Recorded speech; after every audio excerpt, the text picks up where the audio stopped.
In homicide investigations, you can't have tunnel vision. That's what I learnt when I investigated the death of security guard Slavic Tomsek. We were heading in one direction, all the leads were pointing us in one direction, but we were wrong. You've got to let the evidence speak for itself. Don't make the facts fit your theory.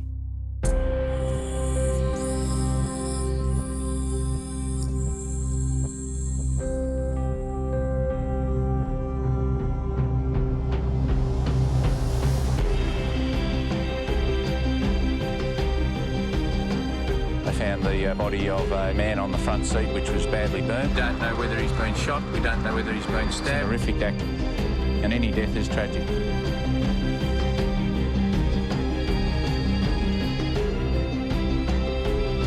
A total of 9 shots were fired. The best detectives Victoria's ever seen. I don't intend to stop till someone's brought to justice.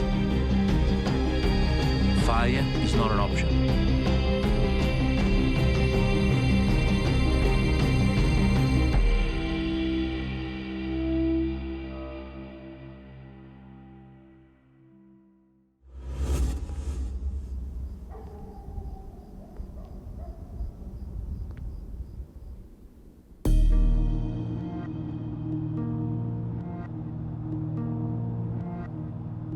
It was February 2002 and I was at home, sound asleep. I think the phone rang at about 2 a.m. Basically, when that phone goes off, there's not going to be good news at the end. Probably 95% of the time, you've been told that someone has been shot, someone has been stabbed, and then it's about preparing to go out. Got to have a shower, dress up in your suit. I was told that a security guard had been found at the back of Casablanca's reception centre out at Cranburn. From what I'm told, he's bashed and his hands are tied behind his back. And then you start to visualise in your head, I wonder what this scene will look like.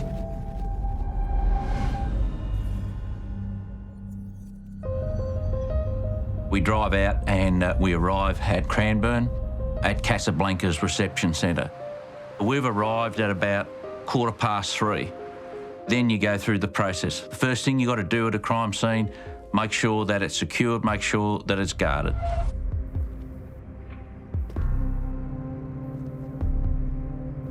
Then it's an examination of the scene. Towards the back of the building is a car park, and you can see drag marks.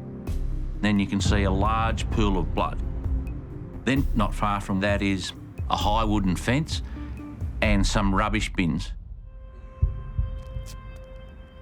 Then we walked around to where the rubbish bins were.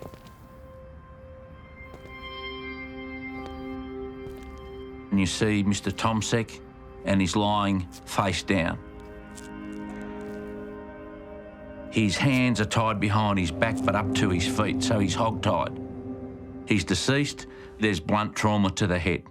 This person has been bashed.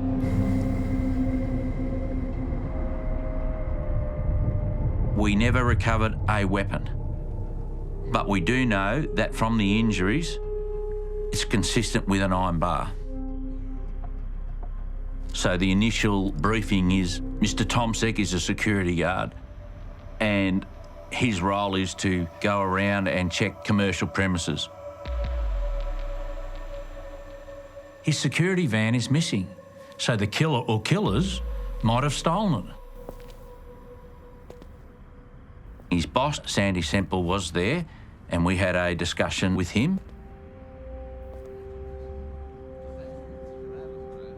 There was really nothing new that night at all. It was just a standard night. Told Slavic at the outset that it was a dangerous job doing security, that it was risky, that he had to be careful all the time, he had to be on his toes all the time.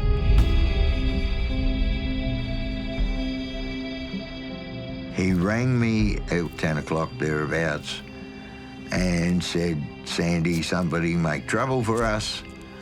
They cut my tyre. Sandy says to him, well, can you fix it? He says, yes, I'll fix it.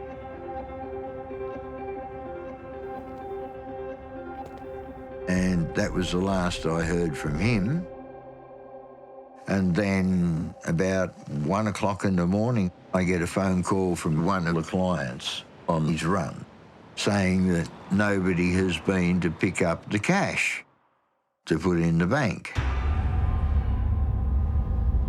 So then I went looking for Slavic and I went down his run all the way to all the clients.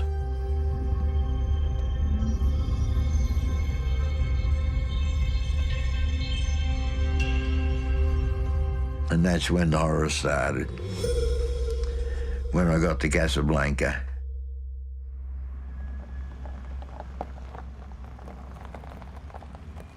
I noticed what looked like a pool of oil on the road. I stopped.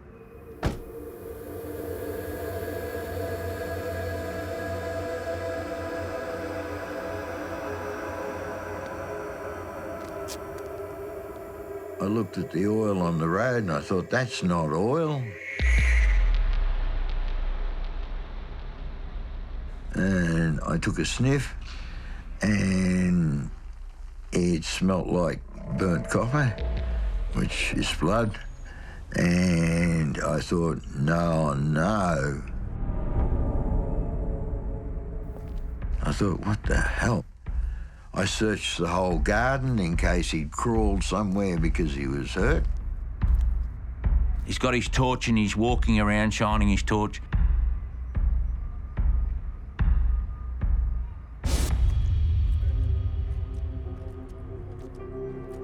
And he goes to where the rubbish bins are.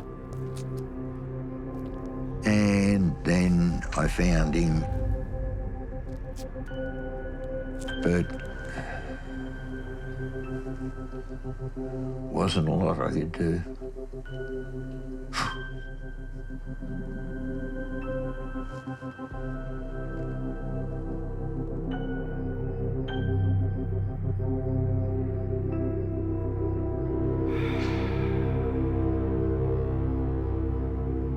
Sandy wasn't coping very well. To some extent, I think it was as if he sort of blamed himself.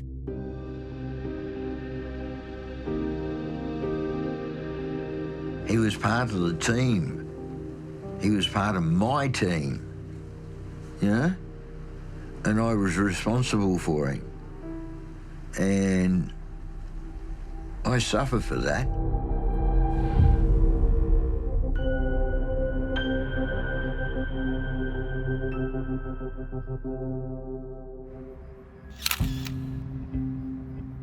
So it's about then photographing the scene and start to examine it. Right at the front gate, in amongst some bushes, you can see that the bushes have been trodden down. It gives the appearance that someone has been hiding within this small group of bushes. On the driveway is a bolt. It's about 3.5 inches long. It's got a piece of weld at the bottom, but it's pointed. Doesn't mean much, but it just seems it's odd or it's foreign to the scene. Also in the car park where the pool of blood is, there is a long piece of bougainvillea. Now in the driveway there is a bougainvillea plant and we can see where it's broken. Mr. Tomsek in his hand has a couple of spikes. So the bougainvillea looks like at some stage he might have grabbed hold of it. The body is visually examined. Between his fingers was the tip of a rubber glove. Now that would appear that at some stage he's grabbed hold of whoever's responsible. They must have been wearing like a rubber glove and the tip of the glove has come off. Now we know that in that tip of the glove is Mr. Tomsek's DNA. It's mixed with another person. So what we have is partial DNA of the offender in the tip of the glove.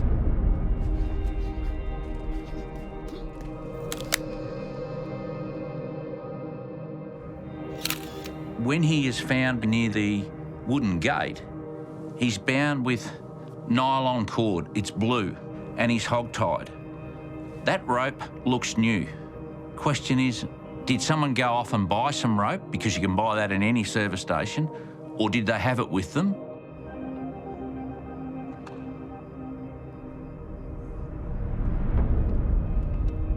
When you go to a crime scene, you've got to go there with an open mind. Don't go there with a preconceived idea about what you think's happened. You've got to let the facts speak for themselves. The facts are the evidence. Don't have a theory and then try to make the facts fit the theory. If you do that, you will go down the wrong path. My next step is to work out why this has happened. You start to look at his background. What is in Mr. Tomsek's background that would warrant this? Slavic came from Poland, but he didn't have a lot of money. He came here hat in hand, and he needed a job because it was just before Christmas. He was honest. He did his job properly. He could be depended on 100%. Honestly, I don't think he had an enemy in the world. He has no criminal history.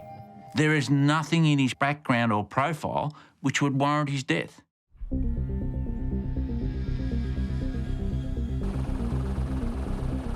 At about 6:15 in the morning, it's already hit the media that there's been a possible homicide at Casablanca's.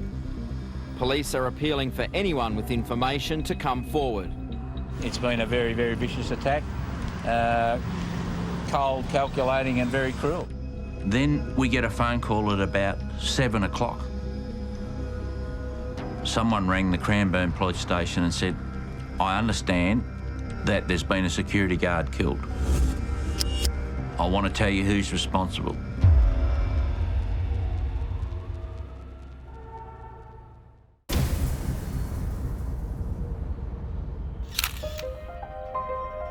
It's February 2002. Security guard Slavic Tomsek has been bashed to death in the middle of the night. I've been at the crime scene since about 3 o'clock in the morning. At about 7, I get an anonymous phone call. It's a tip-off about the killer. Someone rang the Cranburn police station and said, I want to tell you who's responsible. And they said that that person is currently at the Cranburn tip. He's disposing of some bloodied clothing.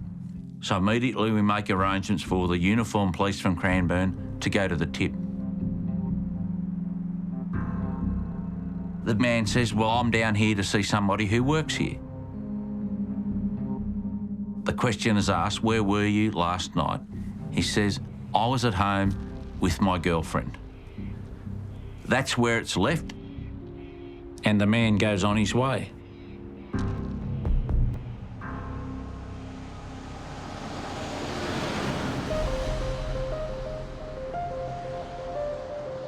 We put out a media appeal that anyone who's seen Slavic's missing van, please ring in. We got a phone call to say the vehicle is parked on the side of Thompson's Road, Cranburn. This is about 4 kilometres from Casablanca's. We arranged for a detective to go down there because that becomes what we call a secondary crime scene. Is there some evidence within that vehicle? On each side of the road for about 300 metres, there are items which have been thrown out of the vehicle. So we have a set of keys, we have a driver's licence. Why would you throw items out of both sides of the vehicle?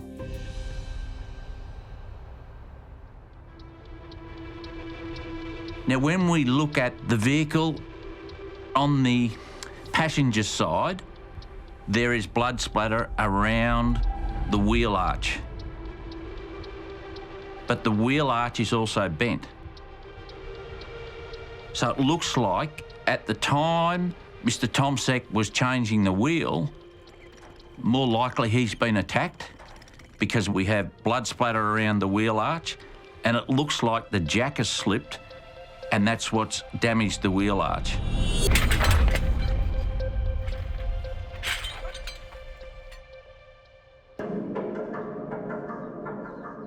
Now, when we look in the back of the car, there is a tyre which has a puncture. It's got 4 deliberate holes in it. They are about 2 inches, so they're all equal. We then think, well, what's the bolt that we found in the driveway? Now, it's got a piece of weld and it's got a sharpened point. What we think is someone has made up a plate, a metal plate about 2 inches by 2 inches, and welded 4 bolts on it, which have been sharpened.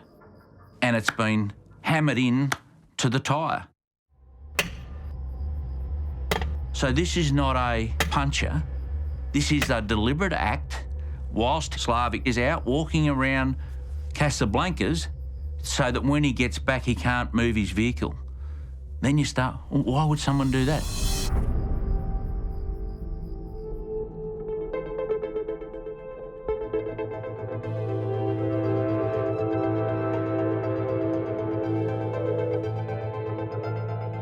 I believe that it's not a case of just someone coming along and an opportunist. I think there's been some preparation to it. Media appeals are very important in an investigation, but I don't always release every piece of information.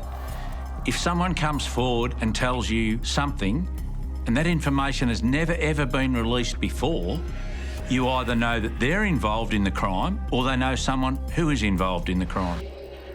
I believe that he has been targeted rather than the premises.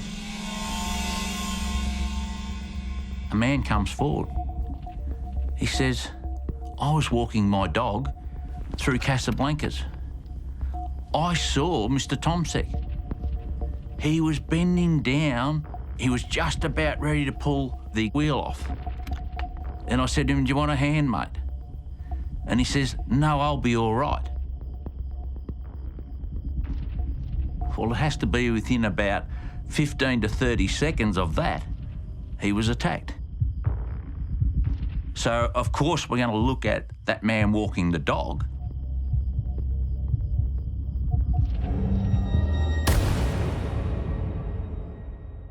Sometimes the actual offender will inject himself into the investigation because they think in their own mind, you know what? What about if someone saw me walking the dog, right, and I'm actually the killer? If I go forward and say, I spoke to him, I was walking the dog, I'm actually putting myself there, I'm saying that I spoke to him, but I didn't kill him. Then it becomes very hard to disprove that sometimes. Then we talk to him and he says, well, from there, I went up to near the RSL. We're actually able to get some video footage which confirms that he is at the RSL with his dog at around 11:30 and he's there for some time. So we're more than satisfied that it's not him.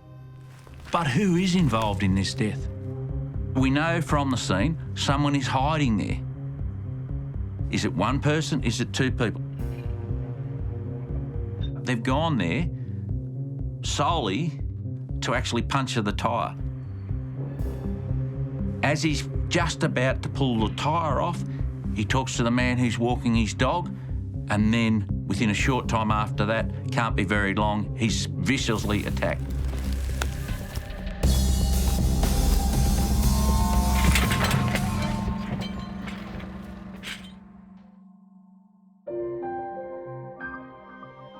Slavic was quite a gentle soul, apparently, who was very close to his mother. Slav Tomsek's distraught family say they've been struggling for answers since his death last week. He was quiet, kind, gentle and caring man.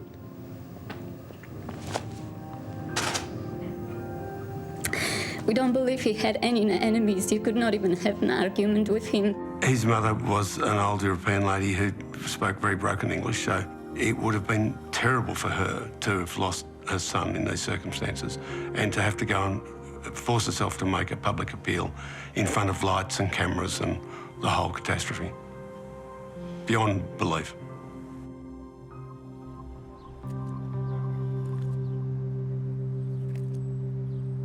You know, I've investigated over 320 homicides, and sometimes man's inhumanity to man is something that I just can't explain. Animals wouldn't do something to another animal. This was an horrific death. For whatever reason, they went there with the intention of immobilising the vehicle. They went there with the intention of then attacking Mr. Tomsek at his most vulnerable moment when he is down and he's hit from behind. Why? Is the motive theft? No, it's not. We've recovered the car. We've recovered his wallet. There's no money taken out of his wallet. Is it a case of mistaken identity? See, Mr. Tomsek didn't normally do that route. There was a retired policeman and he used to do Casablanca. So you ask yourself, could there be anything in his background which would warrant being attacked? He's married, he doesn't have a criminal history, but we do know that he has a bit of a gambling habit. Could he have borrowed money to play the poker machines? But in the end, when we go through that and we actually talk to him, we look at his financials and all that, we can't find anything in his background which would warrant an attack.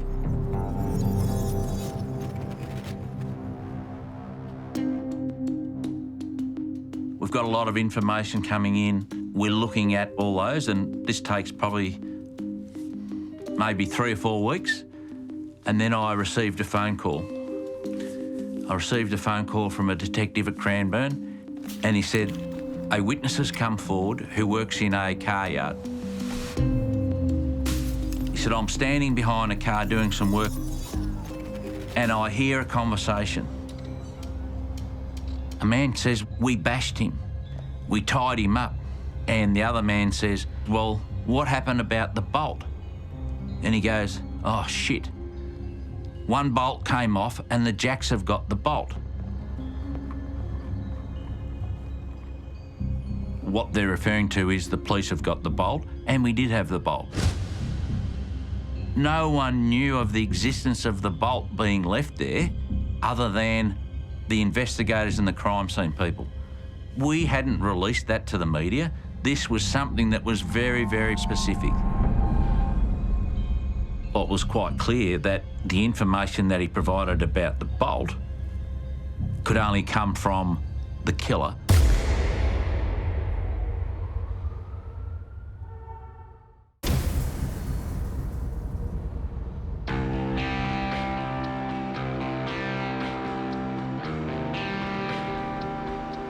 We'd been working on the Tomsek murder for nearly a month.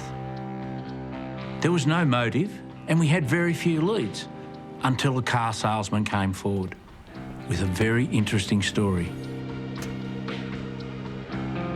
He was working at the car yard about 1 week after the murder on a Saturday. The salesman says he saw a skinny man get out of a green Mitsubishi van and start chatting to another bloke. The skinny man says, we bashed him, we tied him up, and we left him at the back of the reception centre. And he goes, one bolt came off and the jacks have got the bolt. The information about the bolt could only come from the killer.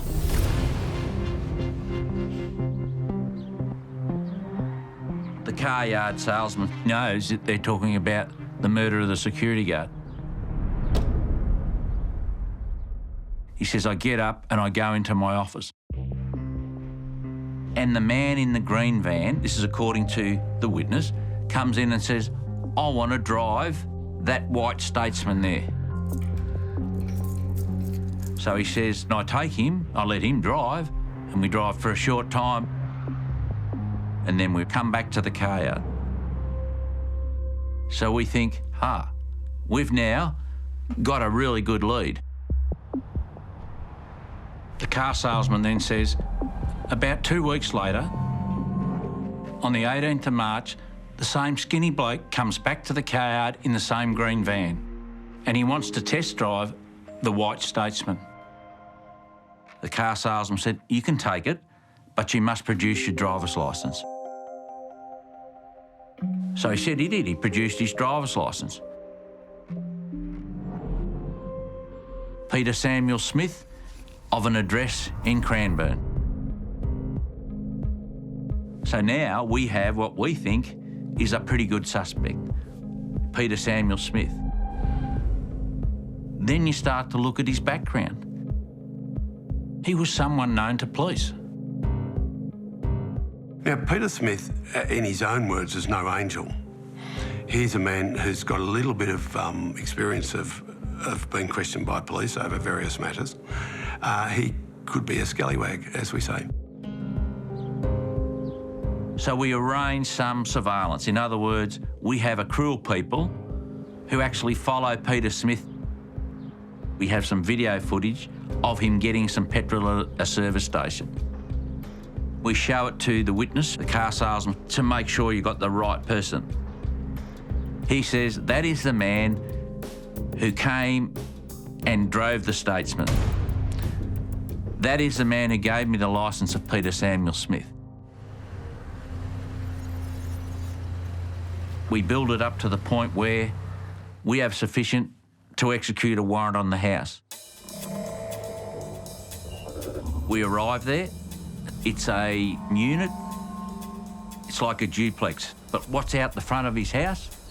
A green Mitsubishi L300 van. This is really looking good. We've now got the van. We've got Peter Samuel Smith. About to head off to work and I got a knock on the door. I thought, that's a police knock. Opened the door and there stands Ron. We tell him what we're there for. He says, I don't know, I can't help you. I know nothing about it. So we search the house. In the lounge room in a drawer is a brand new roll of blue nylon rope. It's identical to, I think, the blue nylon rope Mr. Tomsek is tied up with.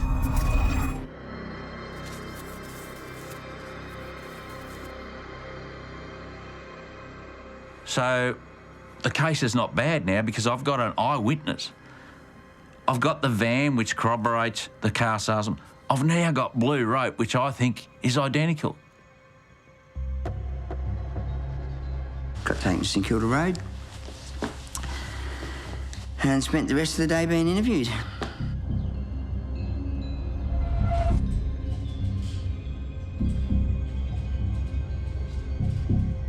And he says, I'll help you out, I'll talk to you.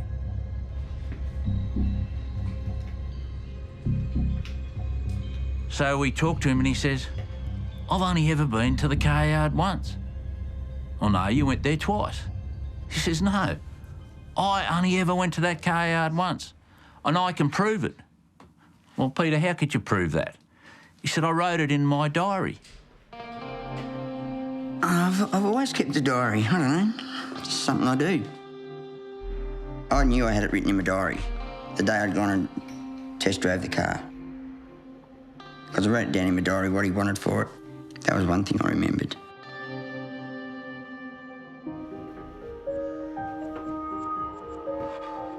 So I still have police searching the house. So I say, can you find his diary? And they find his diary.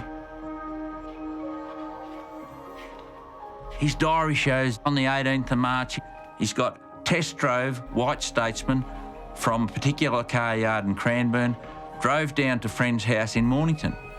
He says, that is the only day that I went to the car yard. I think, well, that's odd.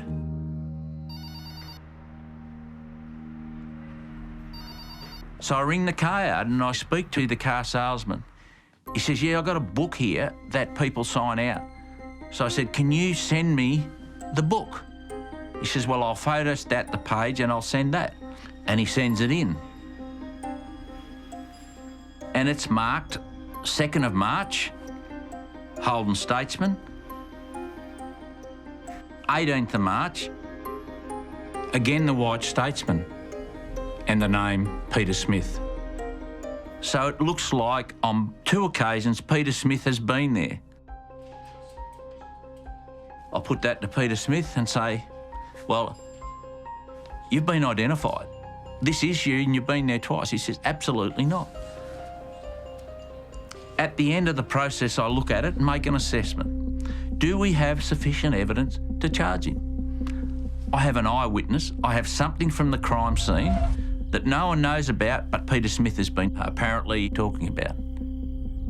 So I make the assessment there's sufficient evidence to charge him. So I say, Peter, I've got to tell you that you're going to be charged with the murder of Mr. Tomsek. Well, did he let fly? I did not do it. Ron, I've been here all day. I've been helping you out. I've told you I've only been to the car yard once and it was the 18th of March. What are you doing to me? But, Peter, there's sufficient to charge you. I did not do it. I was going off my head. Didn't know what to think. I read my rights. Do you understand? I said, no. What are you talking about? Well, nearly 14 hours. Stopped and started a few times. Yeah. I think it's some 427 questions. I put it to you, and in the end I said, mate, I'll put it to you that, you know, you're a bit fucked up in the head, mate. What are you talking about?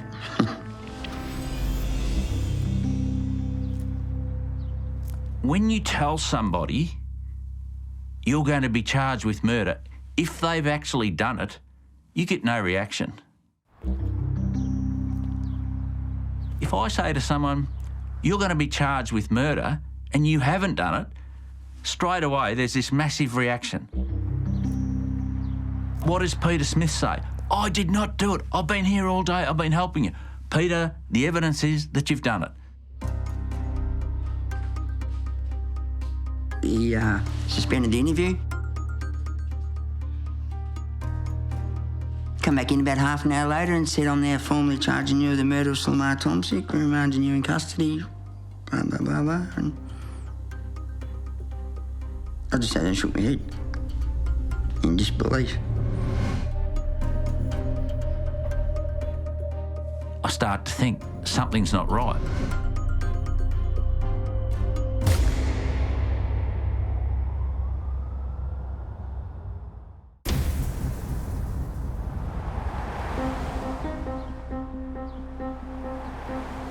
Four months after the murder of security guard Slavic Tomsek, I just charged Peter Smith with his murder, but something wasn't right. Peter was continuing to protest his innocence. I said, well, let's come to a deal, and I shook his hand. Then I said, if you are committed for trial and I find that there's some issue with some of the evidence, I will re-look at it.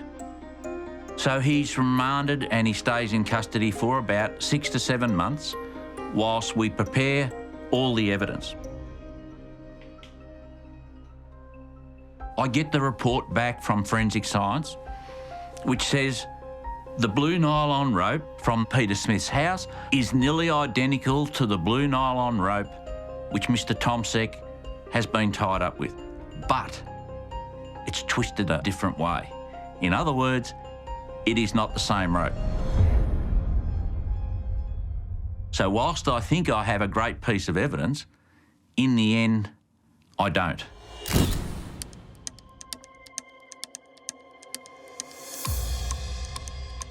In Mr. Tomsek's finger, between his fingers, was the tip of a rubber glove. So what we have is partial DNA of the offender in the tip of the glove. So the DNA was tested. We compared that with DNA from Peter Smith, and it didn't match. The key to this investigation was that there was an eyewitness. The eyewitness says, "I saw Peter Smith on the 2nd of March at the car yard. He was talking about a bolt and about bashing a security guard." I needed to look at the car sign-out book because I'd only ever seen a fax photocopy of it. I went to Cranburn and I got the original book and I looked at it.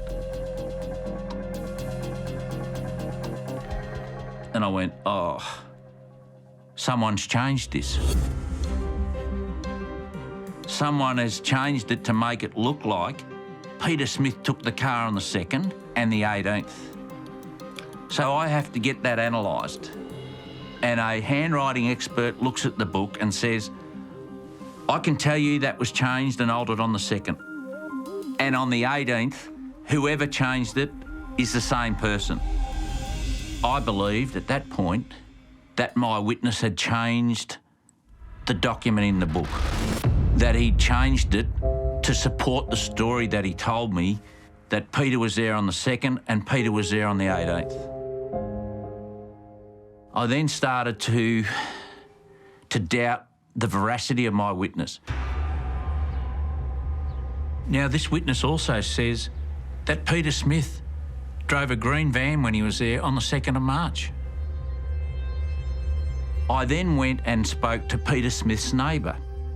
He says, the first day I saw the van was the 18th of March. I have never seen it at his house prior to that. Then I think, well, how could he have had the van on the 2nd of March? And then I think, could the salesperson be actually the killer? He's not telling me the truth. Why? So we obtained the car salesman's DNA, and that didn't match the DNA of the offender in the tip of the glove. We also were able to verify that on the night of the murder, he was home with his children, so we were satisfied he wasn't involved, but he did overhear that conversation about the bolt. I've got many sayings. One is, beware of the witness whose memory improves with the passage of time. This witness believed that Peter Smith test drove the White Statesman and was at the car out on 2 occasions. But he was wrong. He made an honest mistake. But once he was committed, he didn't want to embarrass himself and tell the investigators, so he continued on that path to change the facts to fit his theory, but his theory was wrong.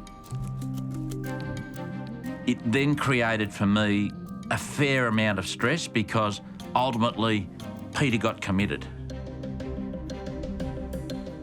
You know, this was Ron Iddles' case, and he is a remarkable detective because not only he's very good at what he does, which is catch the bad guys, he's very inclined to want to catch only the bad guys and not just to put a line through unsolved crimes. And some would say that some police are a bit inclined to want to get results, but Ron is very inclined to want to get the correct result. I go to Paul Coughlin, the Director of Public Prosecutions, and I said to him, yes, we could run a trial, but I think it would be a miscarriage of justice. I had the responsibility ultimately, with advice from others, of making the decision about whether the case would proceed. Ron said, you know, we've got someone committed for trial, but I don't now think that the witness who's giving the evidence against this man is correct. You're dealing with a homicide squad detective who's got 25 years' experience. If you've got someone like Ron with serious doubts, then you don't go on with the case. It didn't actually mean you couldn't have run that case. Let a jury decide whether or not it was correct, but Ron wouldn't take that view of it. So we made a decision to withdraw the charge. My barrister come to me in the dock and he goes to me, he winked at me, he goes, you're going home today. I says, you're shooting me. He goes, you're going home today, mate. So Peter Smith was released. But that meant that there had to be a full inquest.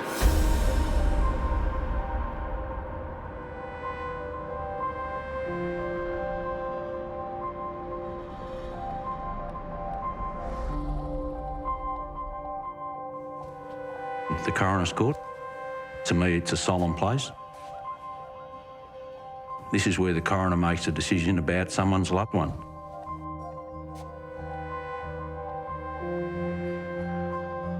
That time of coming in here for the Tomsek inquest and standing in the witness box was a fairly emotional time for me.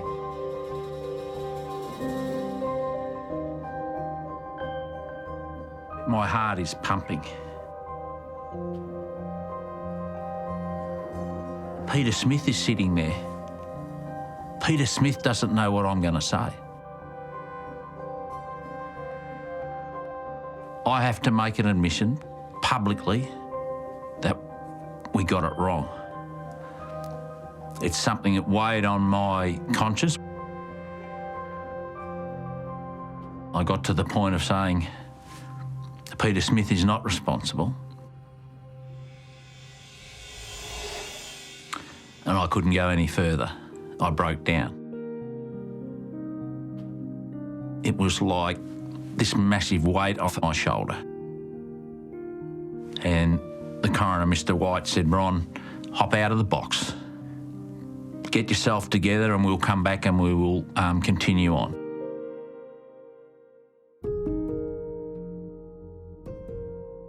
In the end, I proved that Peter was innocent. When the coroner, Peter White, said that I'd acted in the best interests of Victoria Police Force, I thought that was reasonably special words. He got exonerated on that day. 5 years later. That was a good day. That was a good day. Outside the court, I reach out to Peter and I say, I want to wish you all the best. It was a funny moment. Yeah, I shook his hand. Had a bit of a giggle at each other and said, yeah. At least he had the balls to look me in the eye and apologise. And he says, we're square.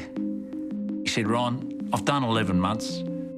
I've done some bad things which I haven't got caught for, so let's get on with our life, and we walked away. But this case goes on. It's an unsolved investigation, and I always say, the answer's in the file. The very first piece of information we got related to a man at the Cranburn tip. Several years later, I was doing a different inquiry and I went and saw a young lady who was living in Cranburn. She was the partner of Craig Dullard. Now, it is Craig Dullard who is the man of the Cranburn tip at 7 o'clock on the morning of the murder. At the time, the anonymous phone call said, Craig Dullard is responsible for the death of the security guard. He's currently at the tip now, getting rid of some bloodied clothing.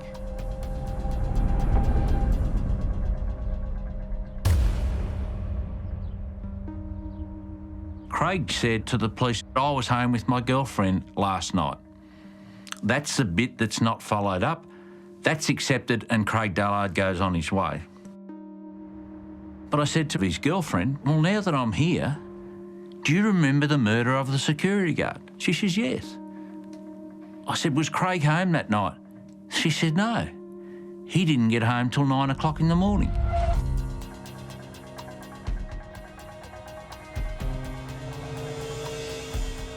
At the time, I am told, don't worry about Craig. He's been eliminated. It's all good. Bad mistake. That part should have been followed up, but at the end it wasn't. As the senior sergeant, I have to take responsibility for that. But from that point on, he is not alibied for the murder of Tomsek, and I have a view that he is responsible for Tomsek's murder. Why would he kill Slavic Tomsek? We discovered that Craig Dullard had a violent history. he'd already been implicated in another murder.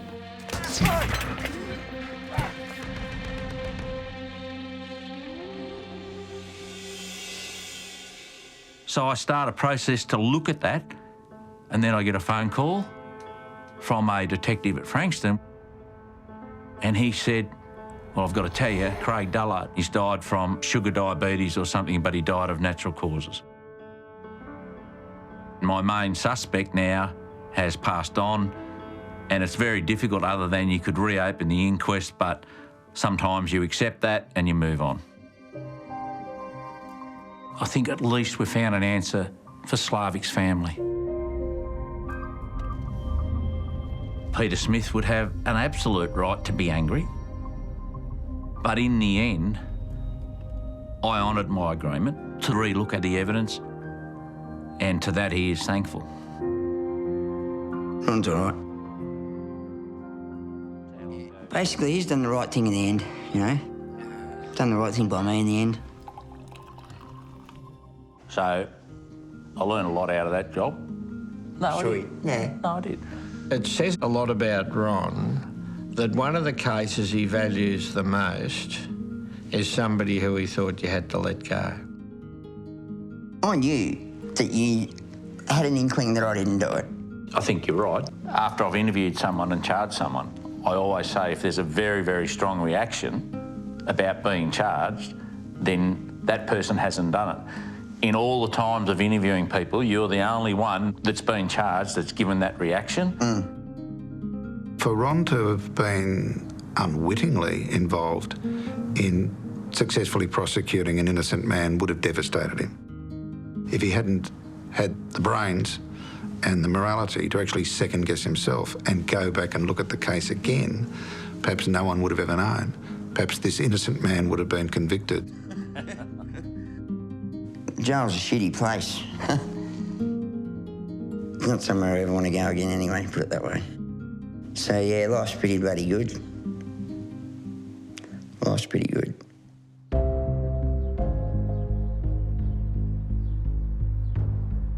An investigation is a search for the truth. I had sufficient evidence and I acted in good faith when I charged Peter Smith. When I realised that there was a doubt, I searched for the truth.